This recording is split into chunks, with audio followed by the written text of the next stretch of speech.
మహారాష్ట్రలో కుప్పకూలినటువంటి ఛత్రపతి శివాజీ భారీ విగ్రహం డిసెంబర్ 4న ఆవిష్కరించినటువంటి ప్రధాని మోదీ. డిసెంబర్లోనే ఇగో ఈ గట్టిని చూసిరా, ఛత్రపతి శివాజీ భారీ విగ్రహం కడితే కూలిపోయింది, కుప్పకూలిందట. 100 కోట్లు కట్టి 100 కోట్లు పెట్టి ఆడేమో పార్లమెంట్ కట్టిండు. అది ఆడికెళ్ళి పైకప్పు మొత్తం చిల్లుబడి ఆడికెళ్ళి కారుతా ఉన్నది.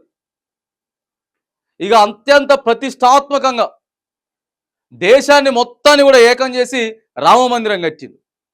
అది కూడా అట్లనే వర్షం పడితే యాడికాడికి మరి ఇగో ఇట్లున్నాయి మోదీ గారిది. ఒకసారి 11వ పేజీలో ఉన్నది వార్త. మోదీ గారి ముచ్చట్లన్నీ అప్పుడు ఎందుకు ఇవన్నీ చేసిందంటే ఎన్నికలు ఉన్నాయి కదా, ఇంకొక 3-4 నెలలు ఎన్నికలు ఉంటాయని మొత్తం స్టార్ట్ చేయాలి, అట్లా కుప్పకూలుతున్నాయి ఇప్పుడు. ఇగో ఇది విగ్రహం. ఈ విగ్రహం చూడు ఎట్లా పడిపోయిందో. మోదీ గారు మీరు చేసే పనులు, మీరు చేసే ముచ్చట్లు మళ్ళీ మీరు చెప్పేది ఎట్లుంటాయి అంటే, ఇక మహారాష్ట్రలోని సింధుదుర్గ్లో ఉన్న ఛత్రపతి శివాజీ భారీ విగ్రహం సోమవారం కుప్పకూలిపోయింది.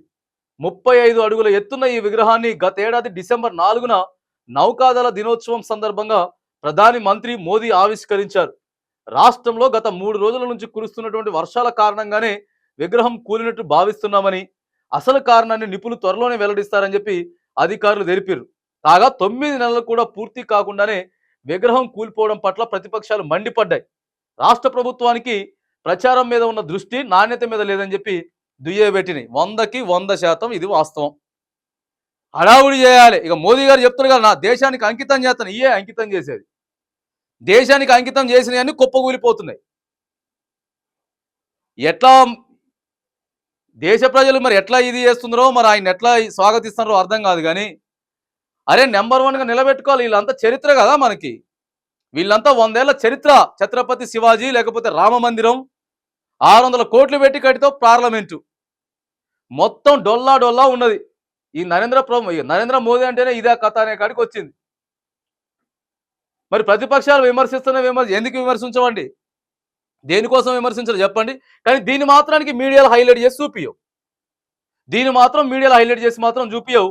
ఇక ఆయన ఏదైనా కొంచెం మాట్లాడినా కానీ అది మాత్రానికి పెద్దగా ఇక హర్ ఘర్ తిరంగా మొత్తం మీరంతా లైట్లు ఆన్ చేయండి, ఈ ముచ్చట్లు ఉంటాయి కదా, సొల్లు ముచ్చట్లు, ఈ ముచ్చట్లు మాత్రం బాగా చెప్తారు. కానీ అరే ఒక ప్రజల డబ్బులు పెట్టి 100 కోట్లు పెట్టి విగ్రహాలు కట్టుకుంటున్నాం, ఇది చేస్తున్నాం, అవన్నీ కుప్పకూలిపోతున్నాయి.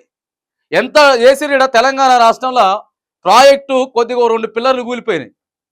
2 పిల్లర్లు కూలిపోతే ఇలా రాష్ట్ర బృందం అంటారు, కేంద్ర బృందం అంటారు, అది చేసిండు ఇది చేసిండు. మేడిగడ్డ గురించి వెళ్ళి ఎన్ని రోజులు రాసుకొచ్చింది, నెలలు రాసుకొచ్చిండ్రు. ఇక ఇట్లాంటివి మాత్రం కనపడు.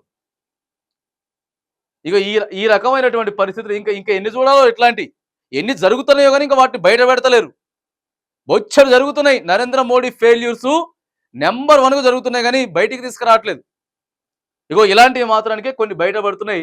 తలదించుకోవాలా మన దేశ ప్రధాని, ఇలాంటి ఘటనలు చూసుకొని తలదించుకోవాలా.